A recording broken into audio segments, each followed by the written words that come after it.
नमस्कार। आज बात करने जा रही हूँ महाशिवरात्रि के उपलक्ष्य में। जी हाँ, और ये पड़ भी रही है महाकुंभ के अवसर पर। जी हाँ, यहीं पे ही महाकुंभ का विराम भी होने वाला है।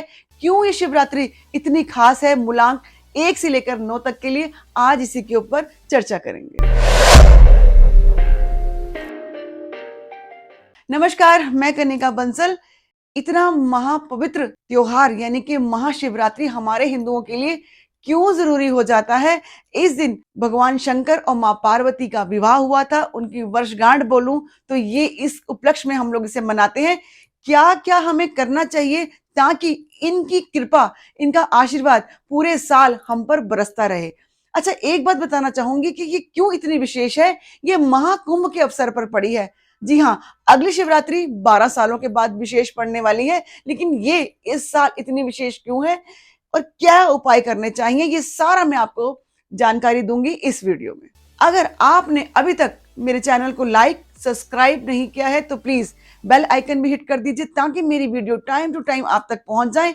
आपके मोटिवेशन से मुझे और नई वीडियो बनाने का बहुत अच्छा प्रोत्साहन मिलता है और बड़ी हिम्मत मिलती है। चलिए, महादेव की और मां पार्वती की कृपा कैसे प्राप्त करनी है अभी बात करूंगी मूलांक 1 से लेके मूलांक 9 तक की, कि हमें ऐसा भगवान शंकर को, मां पार्वती को क्या अर्पण करना चाहिए, उनसे हमें विशेष कृपा प्राप्त हुए। सबसे पहले बात करने जा रही हूँ मूलांक 1 की, जिनका भी जन्म 1 तारीख को, 10 तारीख को, 19 तारीख को या 28 तारीख को किसी भी महीने में आता है तो उन्हें क्या करना चाहिए। जी हाँ, आप सूर्य से रूल करते हैं, भगवान शंकर के मंदिर में जरूर जाएं इस दिन। और क्या करें, थोड़ी सी गेहूं ले जाएं हाथ के अंदर और ये भगवान शंकर को आप अर्पण करें। आप बोलेंगे उस दिन तो जी व्रत होता है, फास्ट होता है, अन्न कैसे चढ़ाएं। ये हम जो इंसान है, जो मानव जीवन में हम आए हैं, उपवास हमारा होता है, भगवान का उपवास नहीं होता है। और शंकर भगवान को जितना आप अन्न चढ़ाएंगे, जितने फ्रूट चढ़ाएंगे, जितने ड्राई फ्रूट चढ़ाएंगे, भगवान शंकर बहुत अति प्रसन्न होते हैं। चलिए, 1 नंबर वालों की बात कर रही थी। 1 नंबर वालों को भगवान शंकर को इस दिन गेहूं चढ़ाने चाहिए। और अगर काफी दिनों से वैवाहिक जीवन में कुछ परेशानियां आ रही हैं तो इसके लिए आपको बताऊंगी कि इस दिन आप दोनों हस्बैंड वाइफ एक साथ जाएं और भगवान शंकर के चरणों के अंदर, यानी कि जो भी उनकी शिवलिंग की जो जलेंद्री बोलते हैं उसको, वहां पे आप 1 पान का पत्ता, सुपारी, 2 इलायची और लौंग, जी हाँ, उन्हें अर्पण करें और अपने विवाहित जीवन को और सुखमय बनाने के लिए भगवान शंकर से प्रार्थना करें। और जिनकी शादी नहीं हो रही है वो क्या करें, वो भी इस उपाय को करें और मां पार्वती से प्रार्थना करें कि बहुत जल्दी आपके जीवन में एक जीवन संगनी या एक जीवन संगी बहुत जल्द आ जाए। चलिए, मूलांक 2 वालों की बात करते हैं।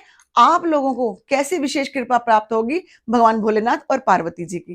क्या करना है आपको, आपको इस दिन मंदिर में जाकर हो सके तो चावल, जी हाँ, चावल लेके जाइए और भगवान शंकर पर इन्हें अर्पण कीजिए। हो सके तो घर से ही थोड़ा सा दूध लेके जाइए, कच्चा दूध भगवान शंकर को आप चढ़ाएं, क्योंकि आप चंद्रमा से रूल करते हैं और आपको तो स्वयं भगवान ने अपने सर पे धारण कर रखा है। क्योंकि हम आपने कभी देखा होगा कि चंद्र को भगवान ने अपने सर पे धारण करा है और आप नंबर 2 से रूल करते हैं, आपके स्वामी भी चंद्रमा है, तो आपके तो सीधा सीधा इष्ट देव भगवान शंकर निकल के आते हैं। तो जाइए भगवान शंकर के चरणों में आप ये प्रार्थना कीजिए कि अगर आपकी शादी नहीं हुई है या जीवन संगनी अभी तक नहीं आई है तो बहुत जल्दी वो इस योग को आपकी जिंदगी के अंदर लेकर आए। क्या करना है इसके लिए, दिन में तो आप चावल अर्पण करें और शाम को जिनकी शादियां नहीं हुई हैं वो एक काम कर सकते हैं, थोड़ी सी खीर बना के भगवान शंकर के मंदिर में जाएं और ये भगवान शंकर और मां पार्वती को अर्पण करें। देखिए कैसे आपकी शादी कुछ ही महीनों में जल्दी से हो जाएगी। आप एक विशेष उपाय और कर सकते हैं मूलांक 2 वाले। इस दिन आप चांदी के नाग और नागिन भगवान शंकर को अर्पण कर सकते हैं। नंबर 3 वालों की बात करती हूँ। इन्हें भगवान शंकर को घर से ही थोड़े से जल के अंदर हल्दी मिला के लेकर जाएं। और एक काम और कीजिए, भगवान भोलेनाथ को इस दिन अगर आप अंग वस्त्र यानी कि एक गमछा येलो रंग का वो उनको उड़ाएं और मां पार्वती को एक येलो रंग की चुन्नी भी आप भेंट कर सकते हैं और अपने विवाहित जीवन के लिए आगे मंगल कामना कर सकते हैं। जिन बच्चों की शादियां अटकी हुई हैं वो भी मां गोरा को येलो रंग की चुन्नी अर्पण कर कर अपने आगे विवाहित जीवन की कामना कर सकती हैं। इससे आपके इनकम ऑफ सोर्स भी खुलेंगे। जो बच्चे जॉब करते हैं उनके लिए भी बहुत अच्छा रहेगा, क्योंकि येलो रंग गुरु का है और हम यही भगवान भोलेनाथ को भेंट कर रहे हैं। नंबर 4 की बात कर लेती हूँ मूलांक वालों की। मूलांक 4 वालों को क्या करना चाहिए। मूलांक 4 वालों को बताना चाहूंगी कि आप शिवरात्रि वाले दिन सुबह सुबह नहा धो के स्वच्छ होके भगवान भोलेनाथ के मंदिर में जाएं, क्योंकि आपकी जो अटैचमेंट भोलेनाथ से जुड़ी हुई है, उसके लिए मैं आपको बताना चाहूंगी, आप एक दिन पहले ही मार्केट से लाल चंदन ले लीजिए और ये लाल चंदन आप भगवान भोलेनाथ के चरणों में अर्पण कर दीजिए। ये चंदन जब बाकी पब्लिक भी लगाएगी भगवान भोलेनाथ को, तो आपका जो कल्याण करने का जो उनका जो तरीका है वो ज्यादा पॉजिटिव वाइज में जाएगा। और ये बता दूं, वहां पे एक लाल रंग का धागा भी अपने घर से लेके जाइए, माँ पार्वती के चरणों में लगा के अपने हाथ में वो आप बांधे। मंगल, उसको हम कहते हैं रक्षा सूत्र, तो वो आप बांधिए, उससे भी आपकी लाइफ के अंदर स्टेबिलिटी आएगी, यानी कि इनकम ऑफ सोर्स के रास्ते भी खुलेंगे और आपको मनोबल भी मिलेगा। एक मन में जो आपके डर लगा रहता है उसकी आपको एक स्टेबिलिटी मिलेगी, एक ताकत मिलेगी। और जिनकी शादियां नहीं हो रही हैं नंबर 4 वालों की, उनको भी मैं बोलना चाहूंगी कि इस दिन माँ पार्वती को आप श्रृंगार का सामान चढ़ाएं, ये भी आपको बहुत ज्यादा लाभ देगा। मूलांक 5 वालों की बात कर ली जाए। मूलांक 5 वालों को क्या करना है, इन्हें इस दिन भोलेनाथ के लिए एक दुर्वा की माला, जी हाँ, एक दुर्वा की माला भोलेनाथ के लिए बना के घर से लेके जानी है। और थोड़े से हरे मूंग आप एक दिन पहले भिगो लीजिए और इस दिन भगवान भोलेनाथ को हरे मूंग आप चढ़ाइए। और माँ पार्वती को हरे रंग की चुन्नी चढ़ाना बिल्कुल मत भूलेगा और उनसे अपने दाम्पत्य जीवन के लिए शुभकामनाएं मांगिए और उनसे कहिए कि आपके दाम्पत्य जीवन में वो स्टेबिलिटी लेकर आए और जो मियाँ बीवी में इतने दिनों से अनबन चल रही है या घर में कोई गृह क्लेश चल रहा है, उसको वो शांति प्रदान करें। और जिनकी शादियां नहीं हो रही हैं, उन बच्चों से कहना चाहूंगी, वो भी माँ गोरा को इस दिन ग्रीन रंग की चुन्नी अर्पण करें। मूलांक 6 वाले क्या करें इस दिन, जी हाँ, मूलांक 6 वाले भगवान भोलेनाथ के लिए घर से पंचामृत, यानी कि दूध, दही, शक्कर, देसी घी और खांड मिलाकर जो पंचामृत बनता है वो घर से ही मिला के लेके जाएं और वहां जाकर भोलेनाथ का पंचामृत से अभिषेक करें। चलिए, और एक और रेमेडी बताती हूँ। आपको अगर आशीर्वाद चाहिए अपने नवविवाहित जीवन के लिए या जो शादी कर चुके हैं और कहीं ना कहीं कुछ खटास है रिश्तों में, तो ये बहुत अच्छा टाइम पीरियड है। ये शिवरात्रि बहुत अच्छी तरह से हमें ब्लेस करने आई है। जिनके भी दाम्पत्य जीवन में परेशानियां चल रही हैं, भगवान भोलेनाथ और पार्वती जी इन सभी समस्याओं का निवारण करने के लिए इस शिवरात्रि पर हमारे को आशीर्वाद देने के लिए साक्षात आने वाले हैं। तो क्या करना है, नंबर 6 वालों को इन्हें एक बेलपत्र लेना है, उसके ऊपर थोड़ा सा इत्र लगाएं। इत्र लगाकर ये भोलेनाथ को ये अर्पण करें और उनसे प्रार्थना करें कि जो भी परेशानियां इनके दाम्पत्य जीवन में चल रही हैं उसे ये खत्म करें। और एक और करें, लेडीज लोग जो हैं वो एक काम कर सकती हैं, या जो मेरी बहनें हैं और जिन बच्चों की विवाह नहीं हो रही बेटियों का, वो क्या करें, भगवान भोलेनाथ और माँ पार्वती को एक गठजोड़े में, जी हाँ, मोली की तार बनाकर इनको गठजोड़े में बांधा जाता है। इस दिन आप इन्हें गठजोड़े में बांधना बिल्कुल मत भूलिएगा। नंबर 7 वालों के लिए कहूंगी कि आप तो वैसे ही बहुत ज्यादा आध्यात्मिक तौर पे भगवान भोलेनाथ से जुड़े हुए होते हैं, तो आप क्या करें, आप घर से ही भगवान शंकर के अभिषेक के लिए जो भी आप सामान लेके जाना चाहें वो लेकर जाएं। लेकिन एक काम जरूर करें, थोड़ी देर उनके पास जाके बैठे और ध्यान लगा के सिर्फ उन्हीं का ध्यान लगाएं। और उस समय आपको जो भी उनकी तरफ से मैसेज आ रहा है या उनकी तरफ से जो भी मेडिटेशन में आपको दिख रहा है, उसको अपने जीवन में उतारें। जाइए और ध्यान लगाइए, वहीं शिवालय में बैठिए और ध्यान लगाइए।